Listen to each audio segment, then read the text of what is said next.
Hello everyone, welcome to BSP Pharmacy. I am Nikita Gupta, and as we started our subject Pathophysiology Unit 1 Cell Swelling. So जैसा कि हम discuss कर रहे थे हमारी cell के डिफरेंट कंडीशंस की, तो उसी सीरीज में हम फर्दर देखेंगे किसके बारे में, एक नए टॉपिक सेल स्वेलिंग के बारे में। सेल स्वेलिंग क्या होता है? देखो कि सेल जो होती है ना वो स्वेल कर जाती है। स्वेल मतलब क्या होता है? फूल जाती है। कैसे फूलती हैं कि अगर उसके अंदर वाटर जो है वो एक्यूमुलेट हो जाए, पानी भर जाए, तो सेल क्या हो जाएंगी? फूल जाएंगी। तो यहाँ पर हम यही देखेंगे कि सेल स्वेलिंग क्या होती है, किस वजह से होती है ये सेल स्वेलिंग, और जब कोई सेल स्वेल कर जाती है, ठीक है, तो उसके अंदर क्या क्या चेंजेस देखने को मिलते हैं। तो स्टार्ट करते हैं हमारा next topic, that is cell swelling. तो देखो सेल स्वेलिंग का मतलब क्या होता है। तो it is also called as hydrophobic changes which refers to excessive water accumulation in the cytoplasm of a cell. ठीक है, कि सेल का जो साइटोप्लाज्म होता है ना, ठीक है, सेल का फ्लूइड, उसके अंदर जब बहुत ज़्यादा एक्सेसिव अमाउंट में वाटर एक्यूमुलेट हो जाता है, पानी भर जाता है, तो उस कंडीशन को क्या बोला जाता है? हाइड्रोफोबिक। उस हाइड्रोफोबिक चेंज को ही सेल स्वेलिंग बोला जाता है। हाइड्रोफोबिक चेंज का मतलब कि वाटर रिलेटेड चेंज है, पहली बात। दूसरा क्या होगा, इसमें सेल के अंदर वाटर एक्यूमुलेट हो जाएगा, पानी भर जाएगा। इस कंडीशन को क्या बोला जाता है? Cell swelling. And this cell swelling is an general term which is used for the gross appearance of the affected organ। कि ये जो सेल स्वेलिंग होती है ये एक जनरल टर्म होती है, और किसके लिए यूज किया जाता है? कि जब सेल का जो ग्रॉस अपीयरेंस है, ओवरऑल अपीयरेंस है, वो यहाँ पर चेंज हो जाता है, तो उस कंडीशन को बोलते हैं सेल स्वेलिंग। और it is also called vacuolization when it occurs within a cytoplasm. देखो होता क्या है कि सेल के अंदर एक तो सेल फ्लूइड होता है जिसको बोलते हैं साइटोप्लाज्म। कि अगर एक तो साइटोप्लाज्म में बहुत ज़्यादा एक्सेसिव अमाउंट में पानी भर जाए, दूसरा कि सेल के साइटोप्लाज्म के अंदर जो वैक्यूल्स हैं, ठीक है, वो वैक्यूल्स का साइज बढ़ जाए, वैक्यूल्स में वाटर डिपॉजिट हो जाए या उसमें एयर डिपॉजिट हो जाए, तो भी सेल का साइज बढ़ सकता है। ठीक है, तो सेल के साइज बढ़ने की वजह से, सेल का साइज क्यों बढ़ा? कि अगर उसमें बहुत ज्यादा पानी भर गया, हवा भर गई, ठीक है, तो वहां पर वो फूल जाएंगी, है ना। और उसके सेल के फूल जाने को क्या बोल रहे हैं? Cell swelling. तो सिंपली यहाँ पर जो सेल्स हैं उनके अंदर स्वेलिंग देखने को मिलेगी, जिसकी वजह से ऑर्गन का पूरा ओवरऑल ग्रॉस अपीयरेंस यहाँ पर चेंज हो जाएगा। ठीक है, और इसी कंडीशन को बोलते हैं सेल स्वेलिंग। अब ये सेल स्वेलिंग हुई क्यों है, क्या कारण है सेल स्वेलिंग होने का? तो नेक्स्ट है etiology of a cell swelling. So cell swelling may be caused by, cell swelling किस किस की वजह से हो सकती है? पहला, हाई फीवर, कि बहुत हाई फीवर हो, टेम्परेचर इंक्रीज हो जाए बॉडी का। सेकेंड, किसी पॉइजन की वजह से हो सकती है। थर्ड, बर्न्स, बर्न्स मतलब कोई जल जाए तो उसकी वजह से हो सकती है। फोर्थ है हाइपरटोनिक ग्लूकोज सोल्यूशन और saline solution is administered intravenously. कि अगर आईवी रूट के थ्रू हाइपरटोनिक यानी हाई कंसंट्रेशन का ग्लूकोज का सोल्यूशन या सलाइन सोल्यूशन यानी कि सॉल्ट सोल्यूशन NaCl का सोल्यूशन चढ़ा दिया जाए आईवी रूट के थ्रू इंजेक्शन से सडनली, तो यहाँ पर सेल स्वेल कर सकती है। नेक्स्ट, बैक्टीरियल टॉक्सिन्स, बैक्टीरिया की वजह से हो सकता है। नेक्स्ट है किसी केमिकल एजेंट की वजह से हो सकता है, या फिर an acute cellular swelling that is cellular oedema is caused by the ATP deflection.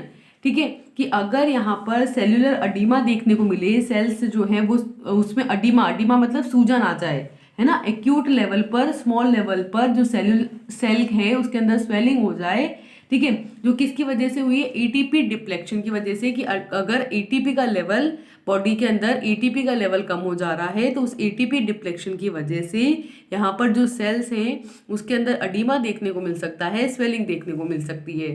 ठीक है, तो मेजर क्या कारण है सेल स्वेलिंग के? बॉडी का टेम्परेचर बढ़ जाना, पॉइजन इनटेक कर लेना, बर्न्स, जल जाना, ठीक है, हाई कंसंट्रेशन का ग्लूकोज या सॉल्ट सोल्यूशन ले लेना, बैक्टीरिया टॉक्सिन्स की वजह से, केमिकल एजेंट की वजह से, या सेल्यूलर अडीमा की कंडीशन एटीपी डिप्लेक्शन के कारण भी देखने को मिल सकती है। अब नेक्स्ट आती है इसकी पैथोजेनेसिस कि भाई किस तरीके से ये होता है, कैसे स्प्रेड होता है और कैसे इसे कंट्रोल में रखा जाता है। ठीक है, तो होता क्या है कि इन अ हेल्दी सेल्स, जो हेल्दी सेल्स होती है उसमें क्या होगा कि sodium and potassium are controlled at the cell membrane level to prevent the cloudy swelling. It leads to an accumulation of sodium inside the cells and the escape of potassium from the cell.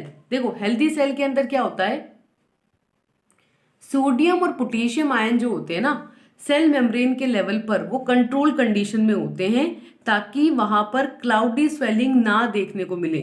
ठीक है, तो healthy cells में sodium potassium control condition में रहेंगे cell membrane के level पर ताकि cloudy swelling ना हो। इसकी वजह से क्या होगा, यहाँ पर सेल के अंदर जो सोडियम आयन है वो एक्यूमुलेट हो जाएगा, इकट्ठा हो जाएगा and the escape of potassium from the cell, कि भाई जब यहाँ पर कोई डिस्टरबेंस होगा किसी स्वेल सेलिंग के कारण की वजह से तो सेल के अंदर सोडियम का लेवल बढ़ जाएगा और जो सेल है उससे जो पोटेशियम है वो बाहर भागने लगेगा, सोडियम अंदर पोटेशियम बाहर। ठीक है, third rapid infiltration of water into the cell causes cellular swelling, thus this leads to isoosmotic conditions being maintained within the cell. Calcium is also influxed into the cell. ठीक है, तो क्या होता है कि जब सेल है, सेल के अंदर जब वाटर का रैपिडली इनफिल्ट्रेशन होता है तो उसकी वजह से सेलुलर स्वेलिंग देखने को मिलती है और इसकी वजह से आइसोऑस्मोटिक जो कंडीशंस हैं सेल के अंदर वो मेंटेन होती हैं। ऑल्सो कैल्शियम जो है वो भी सेल के अंदर की तरफ इन्फ्लक्स किया जाता है। ठीक है, दोबारा समझो क्या कहना चाह रहे हैं कि जब कोई हेल्दी सेल की अगर हम बात करें तो उसमें सोडियम और पोटेशियम को सेल मेम्ब्रेन के अंदर एक कंट्रोल कंडीशन में रखा जाता है ताकि सेल स्वेलिंग नहीं देखने को मिले, क्लाउडी स्वेलिंग नहीं देखने को मिले। ठीक है, लेकिन जब यहाँ पर सेल के अंदर सोडियम का एक्सेसिव इनटेक होने लगता है, सोडियम अंदर की तरफ ज्यादा और पोटेशियम सेल के बाहर की तरफ ज्यादा जाने लगता है, तो यहाँ पर सेल के अंदर इनफिल्ट्रेशन होकर के वाटर अंदर आने लगता है जिसकी वजह से, क्योंकि आयंस जब एक्सचेंज होगा ना तो आयंस की कंसंट्रेशन को मेंटेन करने के लिए वाटर भी अंदर की तरफ आएगा। तो ऑब्वियस सी बात है कि जब वाटर सेल के अंदर आएगा तो सेल स्वेलिंग होगी। ठीक है, तो ये क्यों किया जाता है, ताकि सेल के अंदर आइसोस्मोटिक कंडीशंस को मेंटेन किया जा सके। साथ ही इसके लिए सेल के अंदर कैल्शियम आयन को भी इन्फ्लक्स किया जाता है, कैल्शियम आयन को भी अंदर लिया जाता है ताकि आइसोस्मोटिक कंडीशंस को मेंटेन किया जा सके और इसके रिजल्टेंट सेल स्वेलिंग देखने को मिलती है। नेक्स्ट है इस सेल स्वेलिंग की मॉर्फोलॉजी, कि मॉर्फोलॉजिकली क्या क्या चेंजेस यहाँ पर सेल स्वेलिंग की कंडीशन में देखने को मिलेंगे। So morphology is that a enlarge kidney, liver, pancreas or a heart muscles is the result of swollen cells of these organs. After the swelling of the cells of the kidney, the following structures is observed. देखो क्या होता है कि जो kidney है, liver है, pancreas है या जो हार्ट मसल्स हैं उसमें क्या होता है, इनलार्जमेंट हो जाता है, इनका साइज बढ़ जाता है। इसका साइज बढ़ने किसकी वजह से, कि जब ऑर्गन, देखो एक बात बताओ, एक पर्टिकुलर ऑर्गन है वो किससे मिलकर बना है, सेल से, तो उसकी सेल्स जब स्वेलन हो जाएंगी, उसकी सेल्स फूल जाएंगी तो ऑब्वियस सी बात है वो पर्टिकुलर ऑर्गन का भी साइज जो है वो बढ़ जाएगा। तो अल्टीमेटली अगर जैसे मान लो किडनी है तो किडनी हो गया, लीवर हो गया, पेनक्रियाज हो गया या जो हार्ट मसल्स हो गई, वो सभी में क्या देखने को मिलेगा, इनलार्जमेंट देखने को मिलेगा, उसकी जो साइज होगी वो यहाँ पर बढ़ जाएंगी। And after the swelling of the cells of kidney, the following structures is observed.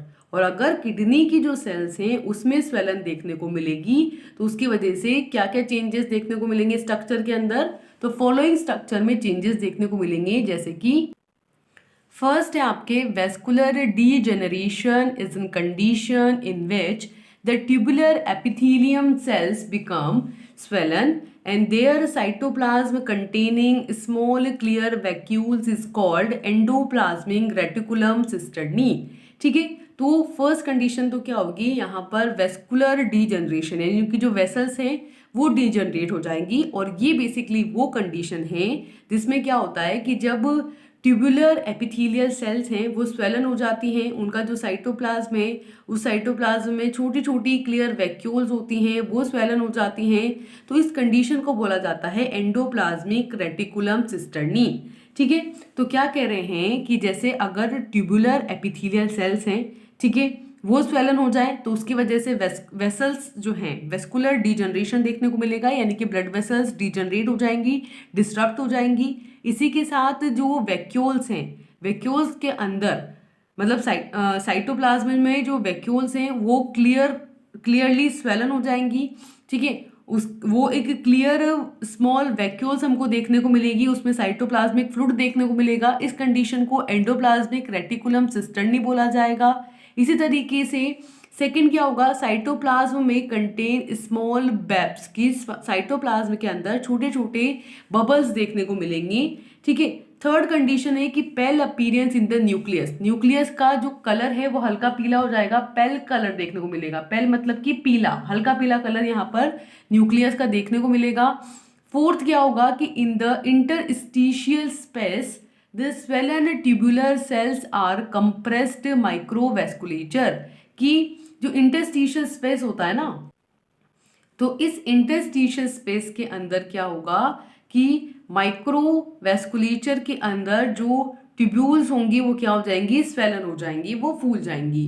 Clear है। तो हमने किसके बारे में देखा, सेल स्वेलिंग के बारे में। सेल स्वेलिंग में हमने कहा कि जो टिश्यूज हैं, ऑर्गन्स हैं, उनकी जो सेल्स हैं वो जब स्वेलन हो जाती हैं, फूल जाती हैं, ठीक है, किसकी वजह से, उसमें वाटर डिपॉजिट हो जाने की वजह से, वाटर एक्यूमुलेशन की वजह से, तो उस कंडीशन को बोलते हैं सेल स्वेलिंग। और सेल स्वेलिंग की वजह से यहाँ पर उसका ओवरऑल अपीयरेंस चेंज हो जाता है, साइटोप्लाज्म के अंदर जो वैक्यूल्स होती हैं वो यहाँ पर फिल्ड हो जाती हैं। ठीक है, फिर हमने इसके अंदर कहा कि भाई क्यों होती है ये सेल स्वेलिंग, इसकी क्या पैथोजेनेसिस है। तो सिंपली हमने बोला कि जब जो सेल्स हैं उसके अंदर किसी चेंजेस की वजह से सोडियम आयन अंदर आने लगता है और पोटेशियम बाहर निकलने लगता है, तो वहाँ पर आइसोस्मोटिक कंडीशन को मेंटेन करने के लिए वाटर को रैपिडली इनफिल्ट्रेट किया जाता है, बॉडी में कलेक्ट किया जाता है। इस कंडीशन की वजह से सेल स्वेलिंग देखने को मिलती है, जिससे अल्टीमेटली पर्टिकुलर ऑर्गन जैसे कि किडनी, लीवर, पेनक्रियाज, हार्ट, इसका जो साइज है वो यहाँ पर इंक्रीज हो जाता है, ये ओवरऑल स्वेल हो जाता है। ठीक है, और इसकी वजह से जो साइटोप्लाज्म है उसकी जो वेसल्स हैं, ब्लड वेसल्स हैं, वो डीनेचर हो सकती हैं, इसमें स्मॉल वैक्यूल्स देखने को मिल सकती हैं, साइटोप्लाज्म में छोटे छोटे बबल्स देखने को मिल सकते हैं, न्यूक्लियस का जो कलर है वो हल्का पीला हो सकता है, और इंटरस्टिशियल स्पेस के अंदर फूली हुई स्वेलन कंडीशन में ट्यूबुलर सेल्स देखने को मिल सकती हैं। तो ये बात हुई सेल स्वेलिंग के बारे में। अब हम मिलेंगे नेक्स्ट लेक्चर में एक नए टॉपिक के साथ। Till then, thank you and all the best. Bye bye.